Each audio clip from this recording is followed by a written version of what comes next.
Good day, ma'am. Good morning, classmate. We are the group 2, and today we will be discussing the Berlo's SMCR model of communication.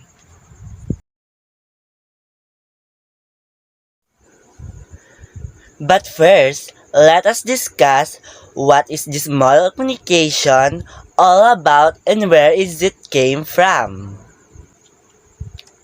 The Berlo's model of communication has mainly four components, which are essential to describe the communication process. They are source, message, channel, and receiver. And each the four components are affected by many factors.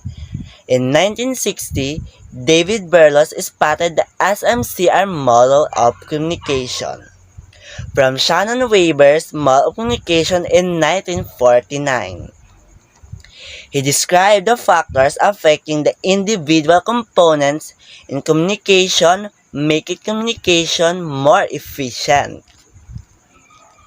In today's discussion, we prepared 4 example scenarios that will highlight the issues of each component. Let's start up with source.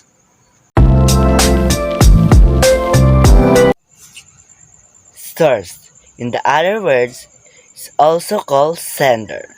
Sender. The sender of the message is the source who creates and sends the message to the receiver. The source is the start of the communication process and is the person encode the message. Before I explain or magbibigay ako ng explanation sa aking sinabi about source, tahakin muna natin ang receiver. Wait lang guys. Dakamaya. Receiver. Receiver is the person who gets the message and tries to understand what the sender actually want to convey and then responds accordingly. This is also called as decoding. Berlo's model believes that the effective communication can be achieved if the sender and the receiver are on the same level. So this is my explanation about source and receiver. Pero nakita yung marines ko. Berlo's model believes that for effective communication to take place, the source and the receiver need to be on the same level. Only then communication will happen or take place properly. Hence, the source and the receiver should be similar. So, just same lang sila ng explanation nga, which is communication skill, attitude, knowledge, social system, and culture. So, which is kung ano yung sinabi ng sender, which is and din dapat ang ma-receive ng receiver. Channel is the medium used to send the message. In mass communication and other forms of communication, technical machine might be used as a channel, like the telephone, internet, but in general communication, the 5 senses of human being are the channel for communication flow, and it affects the effectiveness of the channel. Hearing, we receive through hearing. Seeing, we perceive through seeing. We also get non-verbal message by seeing. Touching, many of the non-verbal communication happens from touching, like holding hands. Smelling, we collect information from smelling. Tasting, taste also provides the information to be sent as a message. All the 5 senses are the channels through which help human beings communicate with each other. Message. When an individual converts his thoughts into words, a message is created. The process is also called as encoding. Any message further comprises of the following elements. Content is actually the subject or the script of the conversation. In the words, it is the foundation of any communication. Element. The speech must be coupled with lots of hand movements, gestures, postures, facial expressions, body movements to capture the attention of the listeners and make the speech impressive.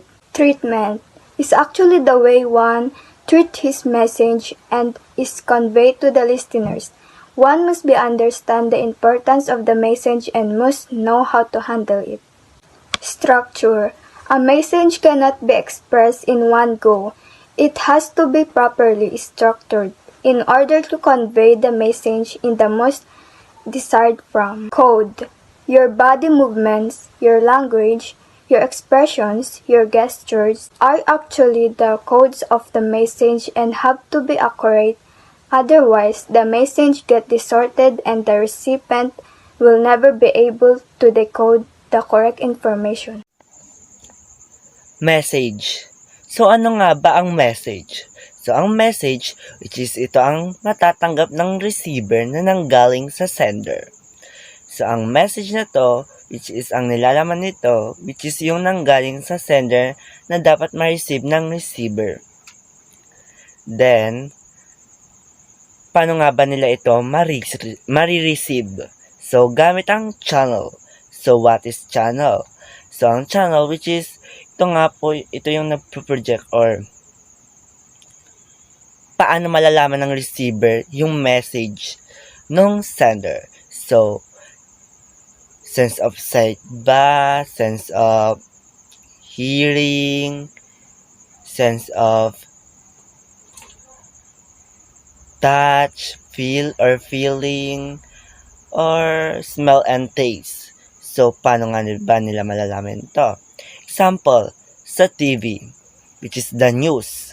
So, news nga ito. So, ang target nila dito, which is the audience, na mapaniwala nila ito. So, which is, ayun na yung message. Like, example, yung balita nila is about COVID. So, more on fact ang sasabihin nila. So, yun lang. Then, sana magets nyo yun. Then, thank you. There are several loopholes in the Berlo model of communication according to the Berlo's model of communication. The speaker and the listener must be on common ground for smooth conversation, which is sometimes not practical in the real scenario. Since we already discussed the different major components under Berlo's SMCR model of communication, let us discuss its purpose and disadvantages. Well, its purpose is that, since we discussed the different major components that form the basic communication process, it emphasizes the encoding and decoding of the message. And they have us to in more efficient the communication. Unlike the other communication model, the SMCR model collaborate the subcomponents and major components such as language, culture, text, and sensors. On the other hand, its drawbacks or the advantages are it has no room for noise, it has no feedback, it is linear and complex model. It required people to the same of both language of communication which really happen on people of everyday lives. And lastly, it include the sixth sense as the channel of the communication which is the asset to us of human beings. It is understanding and thinking. That will be all the discussion of about Berlo's SMCR model of communication. We hope that you learned something from us today. Again, this is Group 2. Thank you for listening.